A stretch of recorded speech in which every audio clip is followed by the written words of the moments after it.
Alright boys, so in today's video I'm going to be breaking down how to scale your coaching business to 100k per month completely organically. So grab a pen and paper. If your attention span is cooked, this video is probably not for you, but if you are looking to scale your coaching business to 100k per month, I'm going to be giving away a ton of value in this video. Alright boys, so let's jump into the Miro board. So a quick intro. The first principle that we really need to understand when it comes to scaling your coaching business to 100k per month is what got you to where you are, to 20k, to 50k per month, probably won't get you to 100k per month. Maybe it will, but most likely it won't. You're going to have to do some things differently, whether that be structure your team differently, whether that be creating content differently. There will be some changes that you have to make. And likely, if you are watching this video, you are stuck somewhere, right? You have some kind of bottleneck within your business. It's also important to think of scaling in terms of principles and not in terms of tactics. See, tactics, these are things that expire, right? These are things that go out of fashion every few months. Whereas when you're principle driven, this is where you can have a lot more longevity within your business. And if you do understand the right principles, you can figure out the tactics that are going to work within your business and for each stage of your business. So here's the 6 things in common that every single business that scales to 100k per month has in place. So number 1, they have their data tracking in process. Okay, so they have a very good way of tracking their data. I would say most of them are going to have, or pretty much all of them are going to have sales data. Maybe little to few of them have as much marketing data, and that will probably be one of the reasons why they are not scaling beyond 100k per month. They have a differentiated offer. They have a unique mechanism, which we'll touch on later in this video. They're using the right funnel for their business, not just the stage they're in within their business, but also they're just sticking to what works. So many people, they get shiny object syndrome. They see someone else running a profile funnel, and they want to do it even though what they're doing is already working, which just makes no sense. They have a great sales infrastructure, meaning they have the right team members in place. They have their systems, processes in place, and they also are using AI. So there's less manual tasks and manual work. Anything that can be automated usually is at this stage. And then also they're pretty good at reinvesting back into the business. Not all of them, right? There's definitely businesses that scale to 100k per month and the offer owner is just spending every penny they make. I've seen it time and time again, but they quickly fall off and their offer will crash and burn eventually if they're not reinvesting back into the business. So let's talk about why you're probably stuck where you are and why you're plateauing within your business. Number 1, you're probably getting shiny object syndrome somewhere within your business, meaning you see a competitor running a new funnel and you switch, right? You see the profile funnel working for other people and you decide to switch, even though logically it doesn't make sense. Your funnel's already making money. Or you see a new content style that you want to try, even though yours is already working, right? So you're always changing and you don't really know what the bottleneck is. You're just, aiming in the dark, right? Brings me on to point number 2. You don't know your bottleneck. And if you don't know your bottleneck, you guess, you fix the wrong things, you try and fix multiple things at once. And even if something improves, because you've changed 3 or 4 things, you don't even know why things have improved. But if you don't know your bottlenecks, you don't know what to solve, and it makes scaling 10 times harder. For a lot of you, you probably struggle with show rates, very, very common in the info space, potentially even close rates as well. Especially when you are at these lower numbers, it's hard to find really good sales talent. You're better off if you're below 50k, probably closing yourself.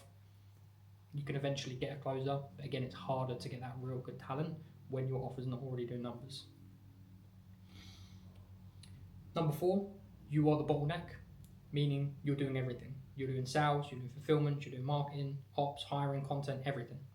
And so nothing runs without you, meaning you go out, you go away for the weekend, no money's coming in. You decide to go on vacation, no money's going in.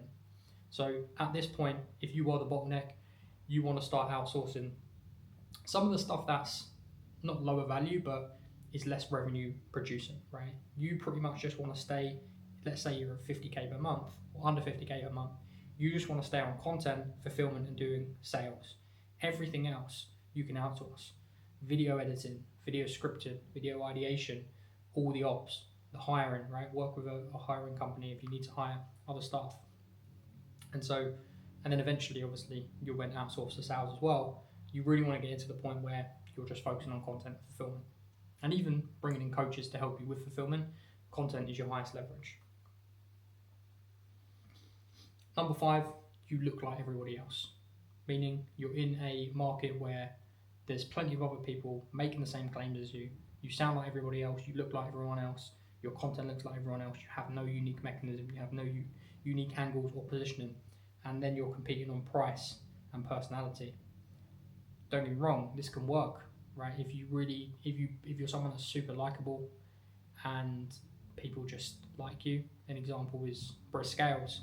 People just loved his content, but what did he also have? He had a really good unique mechanism as well, right? He was selling SMMA before he changed to this AI offer he's doing, which again is probably the same thing, just with some AI involved. But he called it freelance brand scaling, and it sounded so unique and fresh. And with his content style, with the way he was blowing up with his content, that's what allowed him to get to $1 million a month. So let's touch on the hierarchy. I did just briefly touch on it here, but where your time should go, if you really want to scale to 100K per month and beyond, is the highest leverage tasks within your business, which is, so it's building your personal brand, it's creating content, it's recording ads if you're doing paid media, and then it's fulfilling for your clients. Now, I did mention previously that yes, you can actually get help with the outsourcing of fulfillment, but you still want to be leading that. You still want to be pushing the product, making it better, or at least reinvesting into it, getting information from people that are better than you in order to improve your product. What does your team take care of? They're going to take care of operations, follow-up, sales management systems, data tracking, onboarding, pretty much everything else, which there's a lot of stuff there that's crucial, but it's just so time consuming. So if you get the foundations in place, every other part running with you, your job is just your face, your brand, and the creative engine. So you can see here, this hierarchy right here. You at the top, content creation, personal brand, recording ads, fulfillment, pretty much repeating what your team in AI takes care of. Next stage is AI automation can take care of, and then obviously at the very bottom of it, you have all of your AI infrastructures and softwares that are taking care of a lot of that heavy lifting in the bottom. And then just going over the foundations of what it takes to actually sell someone is pretty simple. For you to make a sale, for someone to buy your product, your service, your offer, they need to believe in, number one, your product or your mechanism.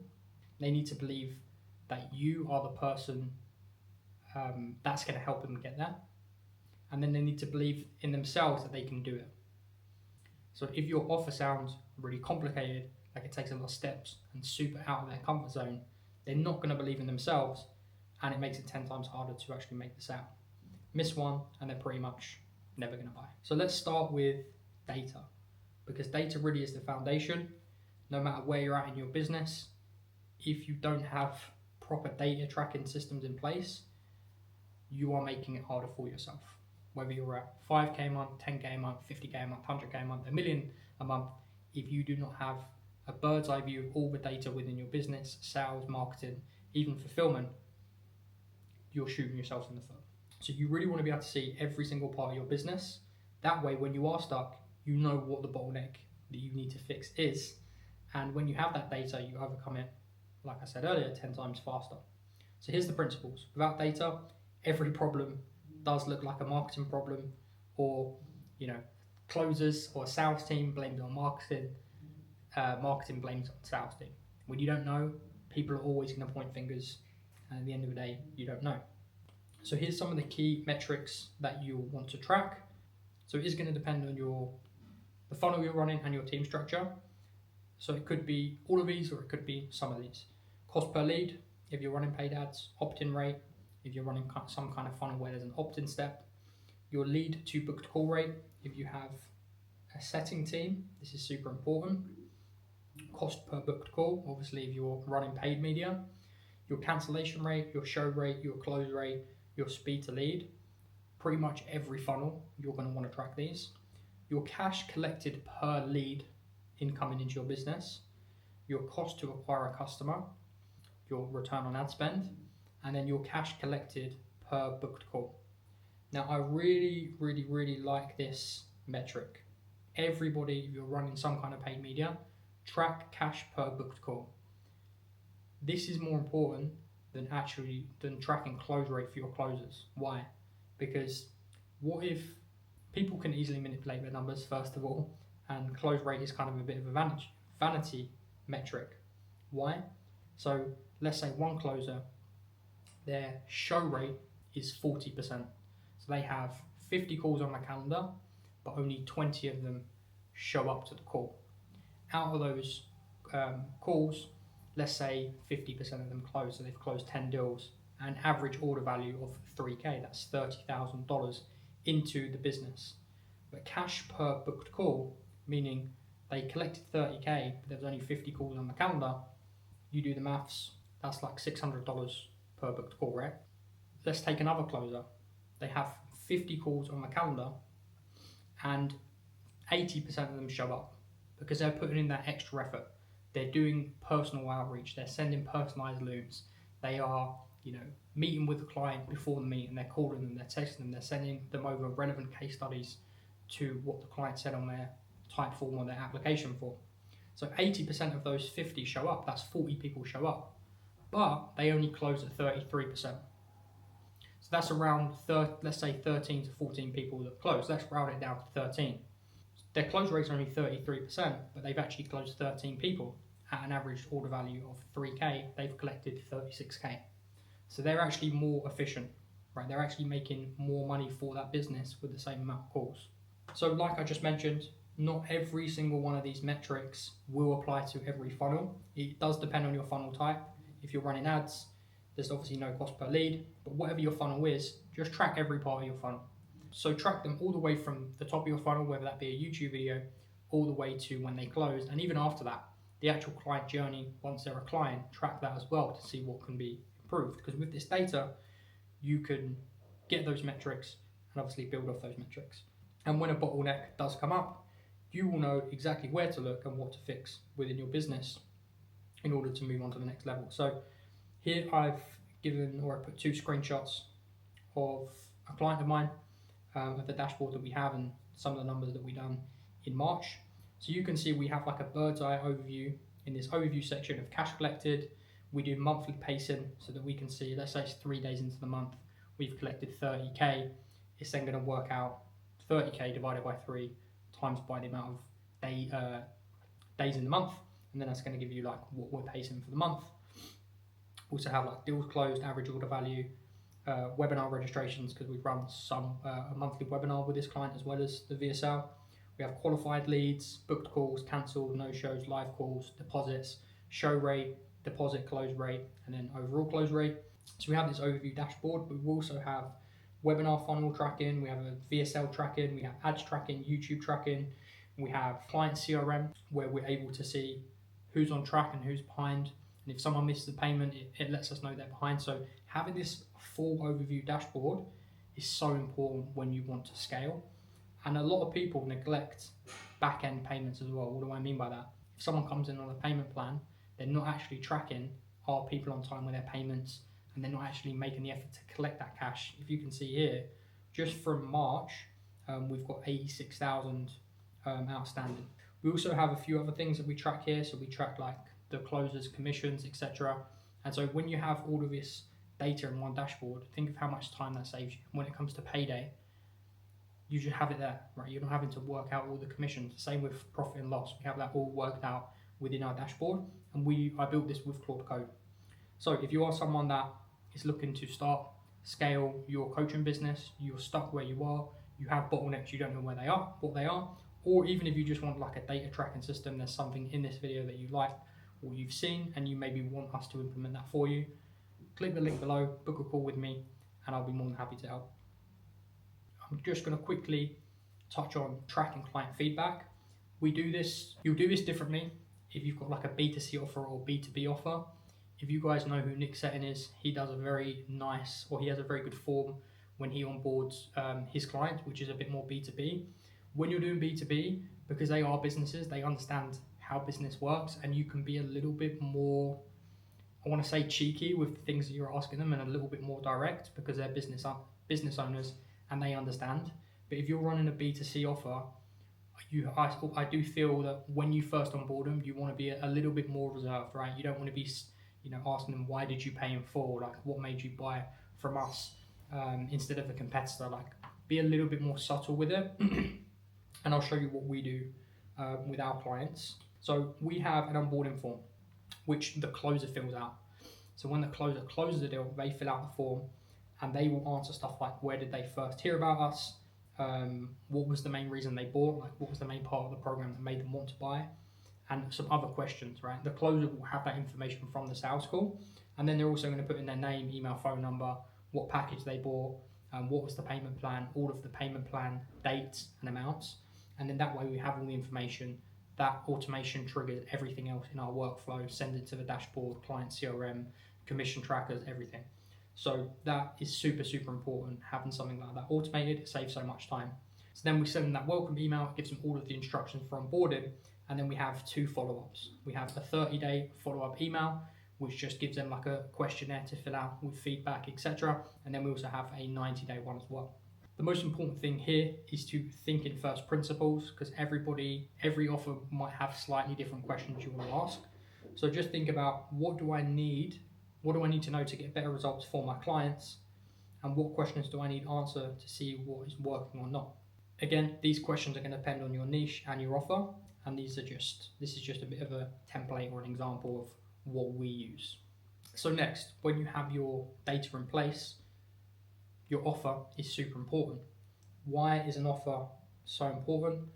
Because most people overlook it. Most people have a crappy offer. Most people don't even know what an offer is. So breaking it down like this, your offer is your promise. It's the outcome that you're providing, and it's how you make their life easier. What changes for them?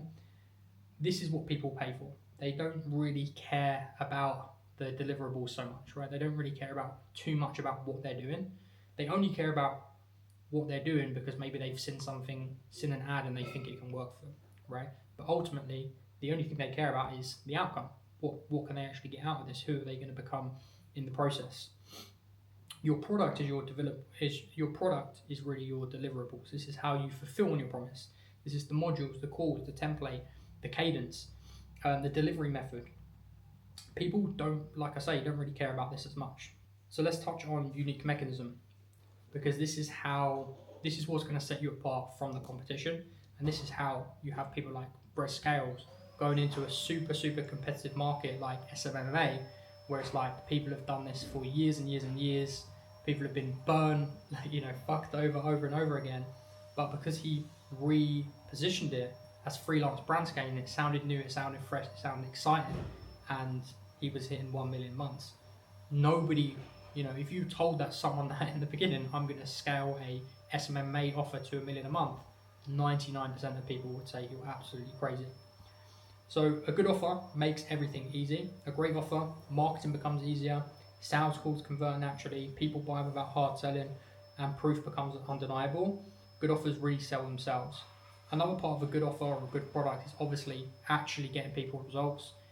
You can, for a short period of time, still, if your marketing is great, if your unique mechanism is great, you can still, for a short period of time, scale pretty aggressively, but eventually shit will hit the fan.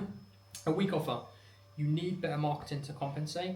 You need a harder sale to close. You need longer calls. You're going to have more objections. It's going to be an uphill battle, and you have to make up for it downstream, like I say, with your sales or with your marketing, or actually both. Now, here's a slight caveat. If you have undeniable proof and if you have a lot of authority within the market, a unique mechanism becomes less important. But the chances are, if right now you're at less than 100k per month, you haven't got enough proof or authority in the market yet. So a unique mechanism is always going to be more important. And I'll give you an example of this. You've got someone like Jeremy Haynes. He hasn't really got a unique mechanism for his products, right? He's got his inner circle and he's got his cohort, which I'm in. Yeah, there's nothing. He doesn't really push a unique mechanism or anything like that, but everybody knows he's the best, right? Every single info offer this, or I would say like 80% of info offers that are scaling to 1 million a month or more have worked with Jeremy or have gone through one of his programs in order to get there, because he really is the go of marketing. So that's the only caveat. For the most part, a unique mechanism is going to help, and it's never going to have a negative effect. So let's go on to funnel architecture, because I feel this is one thing that in the past I've definitely got caught up on a lot. And so I know definitely people in the beginning, when they're kind of new to info, or they're maybe just doing that 20, 30, 40, 50K a month, you can get very hung up on this and think that it's more important than it is, especially on the front end part of the funnel. So the main funnel types that people are running with right now is going to be like profile funnel, very big right now, VSL funnel, webinar funnel, and challenge funnel. The main rule that you should follow is just anti-shiny object. If something is working, just scale it. Don't try and jump to a new funnel because it looks exciting. Just pour fire on what's actually converting and follow and repeat successful actions. And it's important to note that simple scales, but don't oversimplify it. A lot of people get caught in this trap as well. They think that because someone said simple scales that everything should be simple. Here's what to remember when you're thinking of simple scales. Don't switch to a completely new funnel when yours is already working. Repeat successful actions. Don't overcomplicate it by trying what someone else is doing just because they're crushing it. Don't overcomplicate it by trying to do what someone else is already doing. And scale what converts before trying to add a new mechanism or a new conversion mechanism within your business. But again, don't leak. Oversimplification brings leaks within your business. You need back-end systems. You still need email sequences, follow-up sequences, back-end selling systems. You need to put in effort on every platform for people to find you. And it might seem complex posting on Instagram, YouTube, TikTok, but it's necessary. And fix what's broken before obviously trying to scale or putting money into ads somewhere. And I'll give you an example of what a lot of people do when they're on YouTube, right? They have a YouTube channel, they're posting bottom of funnel, middle funnel, top of funnel. They push everyone to a VSL funnel, people book a call, but you're not accounting for the people that go onto your YouTube and then check your IG. If you have no highlights, no proof, and you're barely posting, they lose trust. They're not going to book a call, and you've leaked a client. And this obviously is mainly for B2C, but it's still important in B2B as well. So treat every platform like people find you. Try and treat every platform people find you like a funnel. So even if you're not running ads, you should still set up your Instagram profile like you're running a profile funnel, because you will get a percentage of people that go there because they want to build a bit more of a relationship with you and they want to see what you're doing day to day. So how do you actually test your funnel? Because even if your funnel is working, you should always be doing some kind of test to see what micro improvements you can make. And these are just little improvements, 1 or 2% improvements that you can make. And you have an opportunity to do that every 72 hours. Here's the rules. Number 1, test in isolation. Never test multiple things at once, because if something works, you won't know what is working if you're testing multiple things at once. Run a test every 72 hours, because this gives us plenty of opportunities every single year, over 100 opportunities to make a 1% improvement every 3 days. Fix the smallest metric first. That's there again. There's some caveats to that, but I'll give you an example. If your close rate is 50% and if your close rate is 20% and your show rate is 60%, obviously it's easier to improve your show rate, right? If you improve your show rate to 30%, that's a 50% increase in sales. Whereas with your show rate, you'd have to get it to 90% to do the same thing. And typically, the earlier it is in your funnel, the bigger knock-on effect it can have. For example, if you have like a 3% opt-in rate on your funnel, obviously that's pretty shit, especially if it's organic. You should be seeing like 20-25%, even more than that. So that would obviously be the easiest thing to fix. If your opt-in rate went from 3% to 15%, that's a 5x. That's 5x the amount of leads you're getting into your business. And in theory, you should be getting 5x the amount of sales into your business. So it really is a balancing act of friction, and that is kind of in every part of your funnel. So it can be in the opt-in portion, it can be when they're booking a call, it could be their application, you're adding and removing questions to, again, add and remove friction. For example, another example as well, there's been a massive trend of people just removing opt-ins which we've been doing and it's been working really well. So like no opt-in, no actual opt-in page. Your opt-in is kind of built into your application form. So they land onto an open VSL, there's a Typeform application, and then once they put in their name, email, phone number, we capture the lead with a partial anyway, and then people fill out the Typeform. If they're qualified, they get an opportunity to book a call. So let's touch on VSL, because with pretty much any funnel, other than like a profile funnel, they're all going to have a VSL. On a webinar registration, you're typically going to have a much smaller or shorter VSL, whereas like with a VSL funnel, you're probably going to have a bit of a longer one. I found the kind of sweet spot is 10 to 20 minutes. I prefer kind of closer to that 10 minutes. That's what I've seen work the best. But again, you can test, make sure you're using a software like VTurb, where you can actually see the drop off within your VSL, so that you can make iterations, make it better, improve it. Don't just make a VSL and just leave it there. See what improvements you can make. Like I said earlier, you've got over 100 opportunities a year to see what you can improve, and your VSL can definitely be one of them. There's a few different styles of VSLs you can run. You can do like a talking head. You're just sat in front of the camera. That's where you're typically going to have a much more of an edited style. You've got a talking doc. You've got a doc and talking head, so more like a Loom style video. And then you've obviously got slides with a voiceover. They all work great. You've kind of got to work out what works best for you based on how good you are presenting, speaking, what kind of camera you have.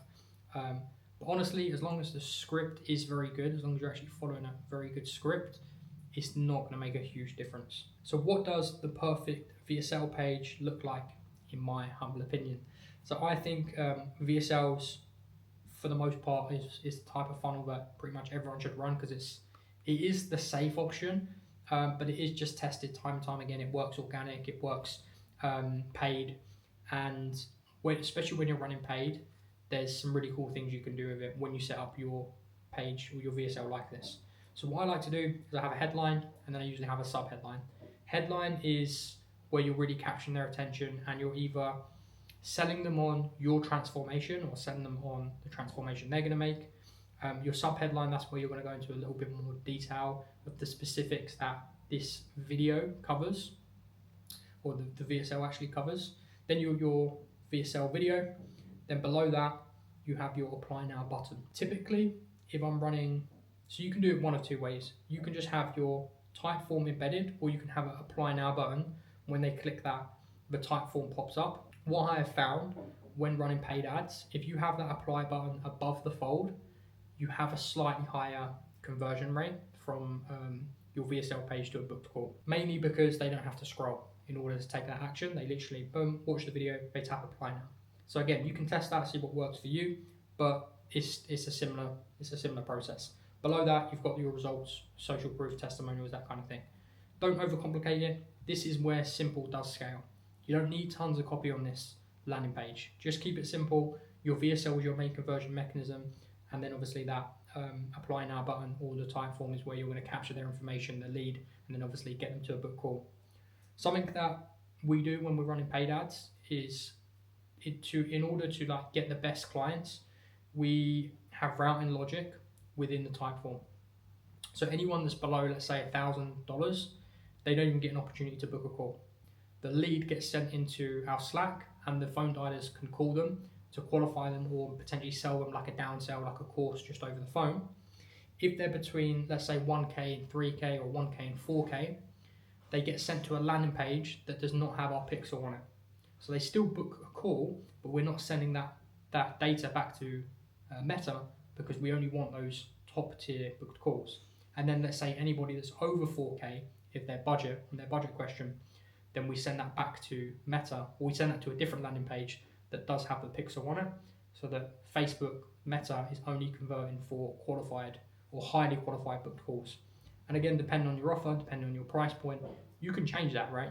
You can decide what kind of leads you want Meta to optimize for, or what kind of booked calls you want Meta to optimize for. Let's touch on the confirmation page. This is overlooked by a lot of people. They have a very basic confirmation page and they don't put enough effort into it. Whereas where really you should be putting equal, if not more, you should be putting equal, if not even more effort into this confirmation page compared to your VSL.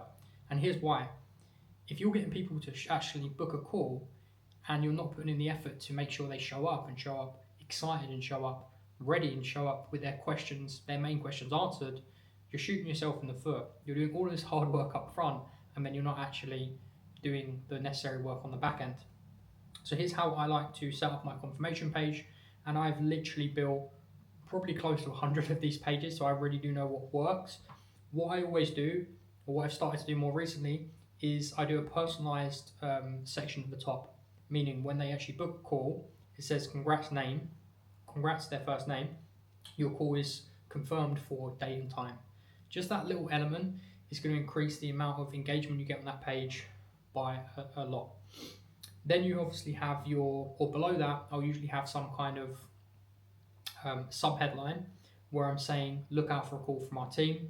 If you have a phone number that the team always calls from, put that number there. That way it doesn't feel like they're getting a call out of the blue and they know the number that's going to be ringing them. Then you're going to have your confirmation video. Really important to have a really well-structured confirmation video. And this is exactly what I would cover within that video. So first you're going to get them excited for the call and congratulate them on booking the call. Then you're going to help them do research on you. So if you do have anything negative about you online, this is your opportunity to address it and explain the reason for it. Because people are going to do their research on you. Tell them where to go look, right? Tell them what YouTube videos to go and watch. Tell them what to go and search up. You're going to explain the next steps. And this isn't in order, by the way. Usually in order, I would go get them excited for the call, congratulate them, explain to them the next steps. Then I would help them do research. You're going to tell them to watch the testimonials. And a bonus here that I didn't write here, you really have an opportunity to show the best proof you can of how good your program is. There's two ways you can do that. You can show them the results that you got from the business model that you're teaching. So if you're a trader, you open up your live trading account. You show them what you made this month. You show them what you made in the last 6 months of last year. If you're running an e-com store, you literally open up your Shopify back office and you show them how much money you've made this month. You show them how much you've made within the last 6 months, within the last year. Or you open up your payment processor and you show them your dispute rate and you show them how little disputes you have. So this is where it really does, like if you actually have a good program, you can just set yourself up so much further ahead of all the competition and against people that really don't give a fuck about their clients and all they care about is money. Below the confirmation video, this is where you're going to have your breakout videos. So this is going to be 6 to 10 videos going over frequently asked questions and then also videos overcoming the most common objections you get on sales calls. This way people can get those questions answered before they jump on the call, because some of these questions and concerns and objections may actually stop people from jumping on the call because people are always going to assume based on the information they're given. And then below that, you're going to have case studies. And this is where you just overload it with case study. Every single case study you've got, every single screenshot, so they can literally scroll for minutes. If you can do that, again, you're going to set yourself so much further ahead of the competition. So that is how you build a really good confirmation page. I already touched on this, so I'm not going to go over this again because I touched on it earlier, but this is how I do my Typeform logic. Depending on your offer, you're going to have different questions that you ask, but you're pretty much always going to have a budget question, and that's how you can condition your pixel in the right way. So once you have your funnel architecture set up, your next thing, or the next part of the funnel, because this is still a part of the funnel, is your sales infrastructure. And depending on where you're at, your sales team is going to look slightly different. And again, this is not a rule, this is just a guideline of what most offers will do and what I suggest you do.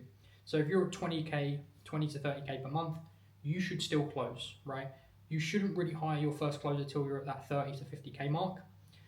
So when you're at that 20 to 30K, you probably will have a setter. So maybe you have a phone setter and a DM setter, one of both or just one of either, or maybe one of both.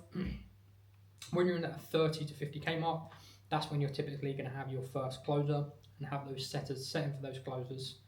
You can get to 100K per month with just one closer and one setter. You know, it really can be done. It might not always be, you might not always be the most efficient because your closer is probably going to want to take some time off over the weekends. So typically, this 30 to 50k mark, your closer is going to be taking most of the calls, and then you're going to be taking those times where maybe they can't. So your time can still go a lot more into working on fulfillment and obviously content, which is your highest leverage. But again, that allows you to get to that next level. 60k to 100k per month. This is where it's optional to bring in a sales manager. I probably wouldn't recommend it, but if you're working with a growth operator, you probably will have a sales manager. So yeah, you at this stage you're going to have like a fractional sales manager though. You're not going to have like a full-time sales manager because they're not going to work for a company full-time because they're not going to like be making enough money, right? Typically, you're going to pay a sales manager somewhere between 3 and 5% of revenue. So it wouldn't make sense for a good sales manager anyway to manage that team at that stage. So at this stage, you're going to be pretty much managing the sales team. Maybe you bring in an extra closer to potentially cover weekends part-time. Maybe you've got another setter involved at that point. When you're at that 100k to 200k mark, then you're probably going to have your sales manager. You might even have a setter manager. You're going to have a couple of closers, maybe 2 to 3 closers, and then obviously potentially a pod structure as well. That's more for like 250 to 500k a month though. Sales director, you wouldn't have at that stage. Sales director, you're not looking until like 500k, a million a month. So that is kind of a guideline, like I say. If you enjoy being in that leadership role, manage the sales team yourself if that's really what you enjoy doing. But if not, it probably is worth getting it once you're at that 100k per month mark. So let's touch on who to hire and who not to hire within your sales team, because again, this is something that's overlooked. People see this stuff as woo-woo, right? The energy, the belief of the people that you are hiring, but it is super important. So this is who you want in your sales team. Number one, you want leaders who take complete ownership of the outcome of the sales process. Nothing is above their job role. They have great energy, they're positive, they're driven, and they believe not only in themselves and their own goals, but they believe in the vision and the company goals. They take full responsibility, they never blame leads, and experience matters here, but it's not the most important thing. Energy becomes, energy overcomes anything, right? People with the right energy, that's why you get people that in their first month, second month, they crush it on an offer. They go and hit 20k, 30k commissions their first month or their first couple of months on an offer because they're so dialed in with their energy and their beliefs that it's inevitable for them to succeed. They're the kind of people that you want in the team, because if you have a team, let's say you have a team of 10 closers, 6 of those are negative, you best believe it's going to affect the 4 that are positive. Unfortunately, that is how it works. And especially if your people in your leadership position aren't leading that energy and hiring the right people, then obviously the problem is from above. And this is where you as an offer owner, you need to take responsibility and you need to be congruent. If you're not in the right energy yourself, you're not even going to attract the right leaders into your company. So again, it might sound like woo-woo, but like this is as real as it gets. What to avoid at all costs? Obviously, negative energy. People that blame the leads, they don't believe they can hit the goals. They're lukewarm in their beliefs, and they can't follow basic instructions. Like this really pisses me off. People can't update their CRM if they can't do their end of day reports. Like they're not. Unfortunately, they're not going to be the right fit. Even if they're a great closer, if you've always got an eye on them and they can't even do these basic things and they're not tracking, like it's not even worth having them on the team. You can find closers just as good that will do that. So don't settle. So making your sales team perform, you just want to make it as easy for them to actually perform and spend the most time on sales calls as possible, or as much time in actually closing people. So having meetings is important. It's going to depend on your team. Typically, every day you're going to do like a short call, like a 15-minute call where you're just going to check in, make sure energy's in alignment, make sure everyone's aligned on the goals. And then 1 to 2 times a week, you're going to have a bit of a longer call, which is mainly going to be a full team call. Maybe you even have like your marketing guy on there, whatever, on that team. Well, on that team call, this is where, you're going to go a bit deeper, maybe do some sales training, whatever. Again, it's going to depend team to team. It's going to be a trial and error. If closers need that extra help, need that extra support, maybe you're doing one-on-ones within that as well. But SOPs and systems are super important because This allows you to, number one, onboard closers, setters, etc. much easier, but also it gives them no excuse for them to not know the company values and the systems and processes that you follow within that company. So you have like a daily workflow SOP, so they know exactly what to do at the beginning of their day, middle of the day, end of the day. You have a onboarding SOP, they know how to actually onboard clients, they know basically SOP every single part of that sales process. They have a handbook, they know their exact KPIs, they know how and where and when to do their end of day reports. They know how the CRM needs to be updated and clean. And when you have that so easily laid out, it's easy to see who's up to standard and who's not. If you don't have a clear SOPs and systems, how can you expect anyone to perform the way you want them to perform? And this isn't just about closing, it's also about data tracking, etc. A bonus tip is personalized call confirmation from the sales team. If your closers are sending personalized outreach and reminders, let's say on WhatsApp or iMessage, you will increase your show rate without a doubt. Just by adding something like this, something that's more personalized, we've doubled client show rate before. So what does this look like? Each night, the closers spend 30 minutes to an hour getting prepared for their calls tomorrow. So they're calling their leads for people that do pick up. They're having a short 5-minute conversation with them. They're seeing, do they need anything before the call? Is there any questions they have? They're making sure they're going through all the pre-call materials. They are then going to send over personalized case studies. What does that mean? Well, everybody that books a call, they're going to answer some questions, right? Either on Calendly or Typeform. So based off of what their goal is, or their struggle, or their background, you find a case study that is going to be relatable to them, because people watch case studies all the time. If it's not something they can relate with or believe in, it doesn't have the same level of effectiveness. So this really, really helps. And again, it makes people think and really believe that you actually do care. You're not just there to sell them, you actually do want to help them.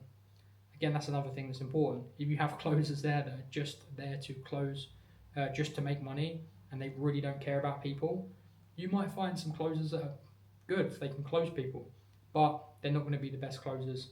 They're not going to be bringing the right people into your program as well. And by the way, if you're someone that just doesn't give a fuck and all you care about is money, they're the people you're going to attract. You're going to have short-term success, but eventually your business will go to shit. So systems and processes, and now AI, because AI is growingly important in these types of businesses. I've been using it a lot over the last 12 months with copywriting, automations, etc. Your systems and processes, that's going to affect the speed at which you can scale. You can probably scale without systems and processes, but it's just an uphill battle. The processes, look, if it's in your head, it can't scale. If there's stuff that's repeatable that you do time and time again, that isn't really driving revenue, it can be automated. Even stuff that does drive revenue, like outreach, etc., can be automated these days. So systems turn talent into leverage, and you build the process before you hire the person. That's why SOPs, etc., are so important. Simple systems, obviously, over complex ones. Always try and simplify it where you can, and then AI is going to handle all your repetitive tasks. So why systems exist? Without systems, your day looks like 20% content ads, 20% fulfilling clients, and then 60% of your time is like operations, follow-up, onboarding, CRM, emails, managing team, putting out fires. You're busy, but you're not spending most of your time where it's most productive, where it's most high leverage. So with systems, with the right team in place, with the right AI in place, now 40% of your time is on content creation, 20% of your time is on ads, 30% of your time is fulfilling clients, and then 10% of your time, less than that, is like putting out fires, reviewing dashboards, that kind of thing. Everything else runs without you. And it means more content, more proof, more clients, more referrals, more content, more proof, more clients, more referrals. Now, what should you build, or what's some examples of stuff that you can build that can be automated? So number one is lead follow-ups. So depending on where they are in the pipeline, let's say they just opt in, you're going to have a 7-day opt-in sequence. Then they're going to automatically go into your mailing list, which you send out 5 emails a week. By the way, you can use AI to write this copy. When people no-show, they go into a no-show flow, email and SMS. If someone cancels themselves, right? So we're not cancelling, meaning they're unqualified, they go into a certain flow. Now, if we cancel them because they're unqualified, then they go into a separate flow, which is made for nurturing. Maybe they have money in the future, and we've given them value, so they want to come back to us.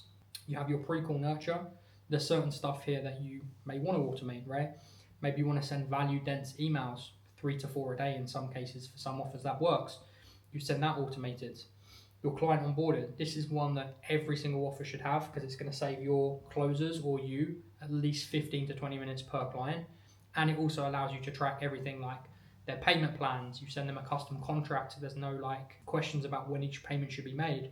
And you can do this all with an automation. You just have one onboarding form and it sends off like 15 different automations, a custom contract, goes into your client CRM, puts them into a flow where you get their feedback in 30 days and then 90 days, like everything. Sends into your Slack, updates whoever needs to be updated about that deal.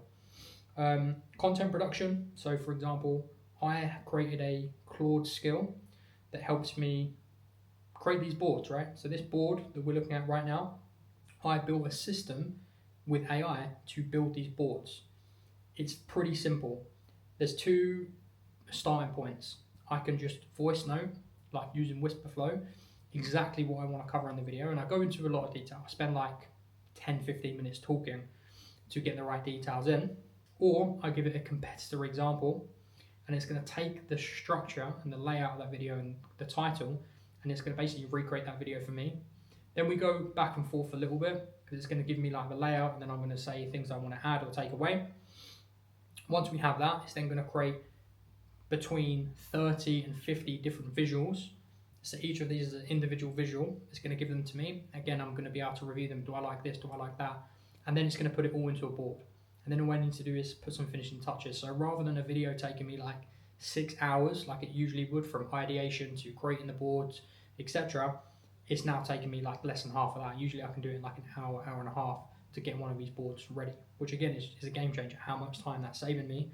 And that's just from me thinking in first principles, like where, number one, what is the end result that I want, and how can I reduce the time that it takes me to do that. If it's something that's repetitive and high leverage, and you can automate parts of that and save time with that, game changer. And then obviously your data reporting. We have webhooks that basically send the data from every point of our funnel, from page views to opt-in to booked call to cancel, no-show, follow-up, etc. Every single one of those actions is taken. Every time one of those actions is taken, it pings it with a webhook to our dashboard. I mean, our dashboard has live data. We're not relying on end-of-day reports, which, again, closers can report whatever they want, right? What we tend to do is we have a dashboard with all the live data, and then we also have the dashboard with the end-of-day reports. That way we can actually see, where's the discrepancy? Is there potentially a mistake with our automations? Because mistakes can happen. There can sometimes be things that are off. Or are our closers reporting wrong, and why are they reporting wrong? It's always good to have multiple data points for the same data. So AI as the multiplier, I just touched on this, but let me go over a few more examples. You can repurpose long form into shorts, reels, tweets. You can write email sequences. You can generate ad copy, which I do quite a lot. You can script VSLs if you have the right prompts and you're given the right context. You can write amazing VSLs. I've written 20, 30 different VSLs with the help of AI. You can do competitor research. You can create landing page copy using tools like Claude and Manus. So sales and follow-up, obviously you can do lead qualification screening. You can do research on your clients using something like Manus. You can set up all of your automations that we already touched on with NAN and Zapier, all of your post-call follow-ups. When it comes to ops and fulfillment, obviously we touched on the onboarding flow, but also feedback forms, your data tracking, Slack and Discord notifications, team tasks management.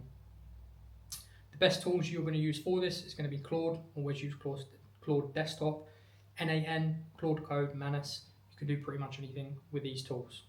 So let's talk about the reinvestment flywheel, because this is something that's overlooked by a lot of people that are running these businesses. Obviously, info businesses are high profit margin, but people tend to just spend their money on their lifestyle.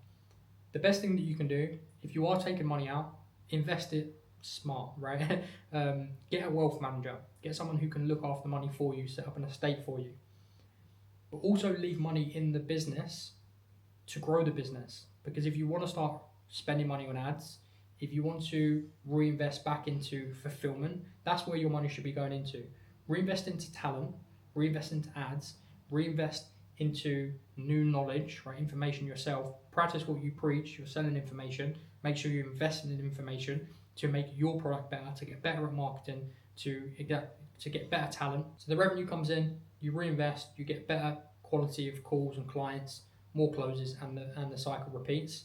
What typically happens, and this is why people get stuck at like 30, 40, 50k a month, is they start spending 50% of what they make, more than that, 60, 70, 80% of what they make, and now they don't really have money to reinvest into getting the right team. And they think that this lifestyle is going to sell more info, which a year ago, yes, it would, but in today's market, it's not going to help you that much. You're much better off investing into mentors, into talent, and obviously into ads to push you to that next level. So like I mentioned, only invest into two things: redistribution and talent. Everything else is pretty much a distraction. So guys, I hope you enjoyed that video. If you found any part of this video interesting, valuable, and you want to implement some of this stuff into your business, if you're already at 30, 40, 50k a month and you want to scale to 100, 200k per month, and you want help with that, click the link below, book a call with me. On that call, I'll help you overcome your biggest bottleneck at the very least. Even if we decide not to work together, I will make sure you're leaving the call with value. So I hope you enjoy, guys. Like, comment, subscribe, and I'll see you in the next one.